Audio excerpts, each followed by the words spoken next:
I'm Inara Ahmed Fazil and I go to St. Clements. I'm Sharon Chutta from Turner Fenton Secondary School. I'm Minha Khan from Isna High School.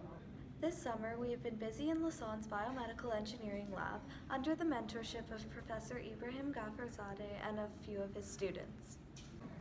Within the span of 6 weeks, we have been able to explore the growing field of biomedical engineering.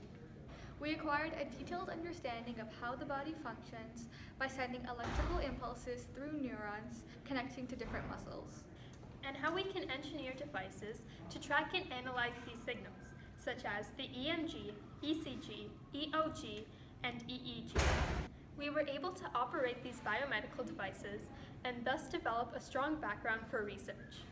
With the research project, we went a step further by combining electrophysiological knowledge with machinery skills to compile data for smart clothing. Smart cloth is a developing electronic textile. In other words, wearable pieces that integrate technology or sensors in a practical and aesthetic manner. These sensors will detect and record electrical signals in the user's body upon movement. The sensors will be Wi-Fi enabled, so the resulting recordings can be analyzed and serve a purpose in medical, gaming, or sports application.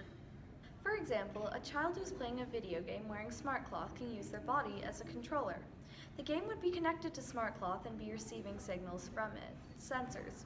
The game could be programmed to respond a certain way when receiving a distinct signal as a result of a certain body movement. Our project involved the use of surface electrodes positioned around the mouth to record the electrical activity in the right superior, right risorius,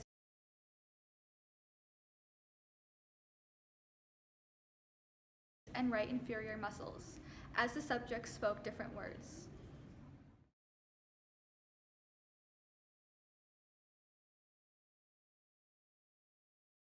Three subjects completed 10 trials, each of 5 different words or gestures. If we consider each individual muscle group as a distinct signal, then through this process, we have generated 450 signals. The objective of this project was to contribute to the development and advancement of existing smart clothing technology by establishing standard waveforms and patterns for certain gestures. Bye.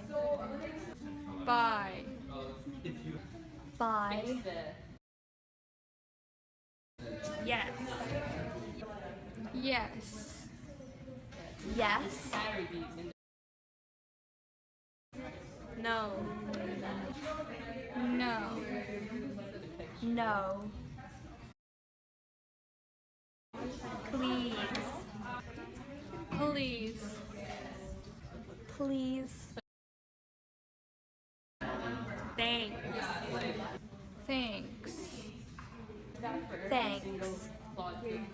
When electrophysiological signals were recorded for each gesture, the resulting waveforms and numerical data were compared across subjects and gestures. Within the data for each gesture, the waveforms for each subject were generally quite similar.